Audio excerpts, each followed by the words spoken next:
राजा अम्बरीश की कथा। नमस्कार दोस्तों। नभाग के बाद उनका पुत्र अम्बरीश राजा बना।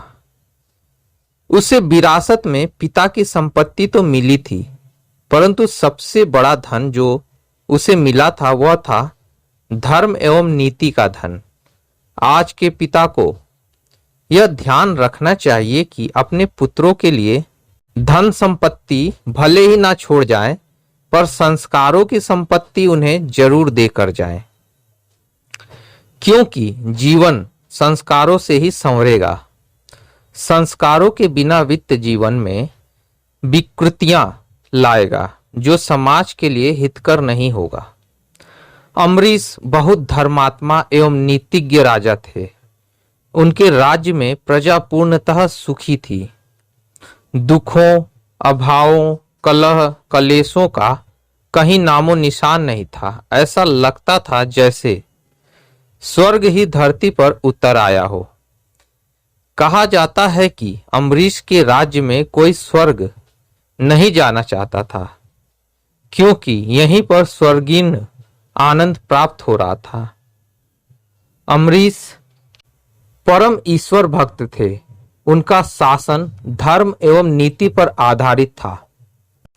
अतः प्रजा का आचरण, सोच एवं व्यवहार भी राजा जैसा ही था। कहा जाता है, यथा राजा तथा प्रजा।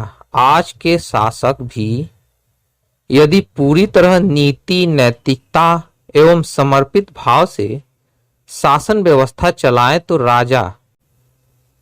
प्रजा भी वैसा ही आचरण करने लगेगी और चारों ओर शांति एवं अमन चैन हो जाएगा। राजनीतिज्ञों को धर्मशास्त्रों का स्वाध्याय करना चाहिए। अम्बरीश की कथा में आगे वर्णन आता है कि अम्बरीश का एकादशी का व्रत था। व्रत पूर्ण होने पर ही भोजन किया जाता है। राजा ने ब्राह्मणों को भोजन कराया, दक्षिणा दी, फिर उनकी आज्ञा लेकर स्वयं भोजन करने के लिए बैठने ही वाले थे कि इतने में दुर्वासा मुनि आ पहुंचे। दुर्वासा अति प्रभावी एवं अति क्रोधी मुनि थे। उन्हें आया देखकर अम्बरीश ने उनका स्वागत सत्कार किया और कहा कि भोजन तैयार है, कृपया भोजन कर लीजिए। दुर्वासा ने कहा कि मैं स्नान करके आता हूं, तब भोजन करूंगा। अम्बरीश ने कहा, आप आइए, मैं आपकी प्रतीक्षा करूंगा। अम्बरीश प्रतीक्षा कर रहे थे, परंतु दुर्वासा नहीं आए। इधर द्वादशी समाप्त होने को केवल 1 घटिका मतलब 24 मिनट का समय ही बचा था। परायण द्वादशी में करना ही आवश्यक था।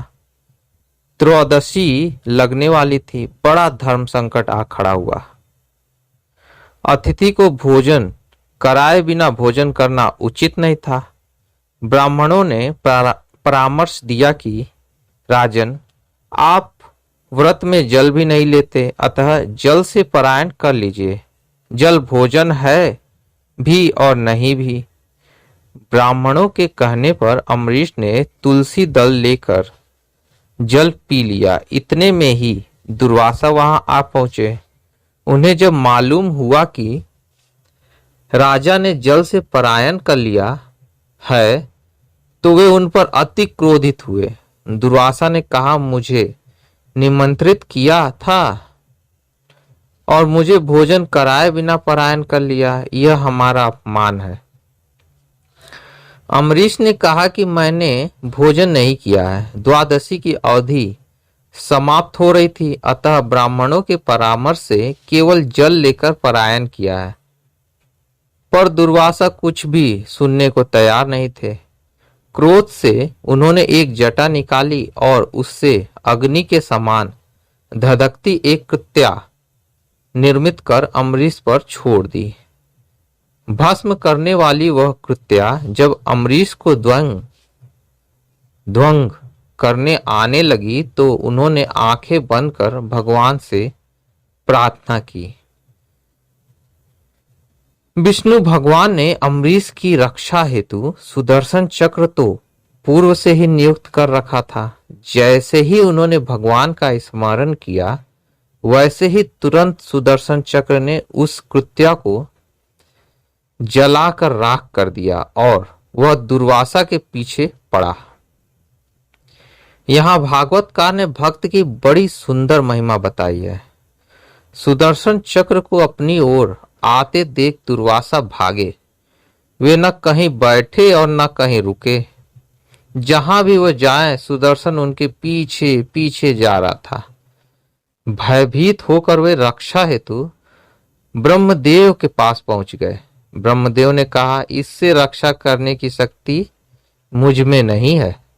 फिर दुर्वासा शंकर जी के पास गए। उन्होंने भी रक्षा करने में अपनी असमर्थता बताई। अंत में वे भगवान विष्णु के पास पहुंचे और सुदर्शन चक्र से रक्षा करने की याचना करने लगे। भगवान ने कहा कि अब तो बात मेरे हाथ से निकल गई है। अब तो आप अम्बरीश के पास जाइए, उनसे ही क्षमा मांगिए। आपने उनका अपराध किया है, वे ही आपको सुदर्शन से बचा सकेंगे। भगवान अपने भक्त का अपमान सहन नहीं कर सकते। श्री रामचरितमानस में गुरु बृहस्पति ने इंद्र को चेतावनी देते हुए कहा है, जो अपराधु भगत कर करई, राम रोष पावक सो जरई, लोकहु वेद विदित इतिहासा, यह महिमा जनही दुर्वासा। दुर्वासा भागे भागे अम्बरीश के पास पहुंचे, अपने अपराध की क्षमा मांगी और सुदर्शन से रक्षा हेतु अनुरोध किया। राजा अम्बरीश ने सुदर्शन की स्तुति की और शांत होने हेतु प्रार्थना की। उनकी प्रार्थना से चक्र शांत हो गया। दुर्वासा चक्र की आग से मुक्त हो गए। उन्होंने राजा अम्बरीश को अनेक आशीर्वाद दिए और उनकी प्रशंसा की। जब से दुर्वासा भागे थे, तब से उनके लौटने तक अम्बरीश ने भोजन नहीं किया था, केवल जल पीकर रहे थे। अम्बरीश ने दुर्वासा के चरण धोए, उन्हें भोजन कराया, फिर उन्होंने स्वयं भोजन किया। महर्षि दुर्वासा बहुत संतुष्ट होकर वहां से ब्रह्मलोक को चले गए। कथा संदेश देती है कि संत मुनि एवं ऋषियों को भी अकारण किसी भगवान के भक्त का अपमान नहीं करना चाहिए और ना ही उन्हें श्रापित प्रताड़ित करना चाहिए। एक और बात जो इस कथा से प्रकट होती है कि वह यह है कि भगवान के भक्तों को अपनी रक्षा की चिंता नहीं करनी चाहिए। उसे तो निर्भीकता से अपना कर्म करते रहना चाहिए। रक्षा की चिंता तो भगवान करते हैं। गीता में तो स्वयं भगवान ने घोषणा की है कि योगक्षेयम वहम्यम। उम्मीद है दोस्तों कथा आपको पसंद आई हो तो लाइक और सब्सक्राइब जरूर करें। मिलते हैं अगली कथा में, तब तक के लिए धन्यवाद।